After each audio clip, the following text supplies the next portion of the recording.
mani cyakoze hari abantu batuma wenda umuntu yongera gutekereza akantu ko gushaka tu njye nk'iyi kapo ya The Ben na Pamela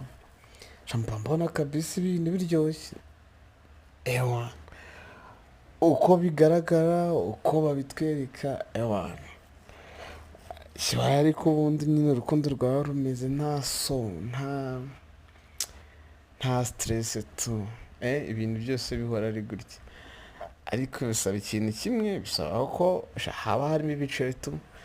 urabona Ben abantu bavuga ngo afite ngo imyaka 30 ngo ni ingahe ariko mani abanje gushaka ikofi and then as a reward dore umwana yifitiye nyine dore cyane Imana yamwihereye nka reward yo kubanza gushaka iki ibiceri mwahaba jamama wowe wumva ushaka umwana mwiza maze ushaka ibiceri umugore Imana izamugwaza bless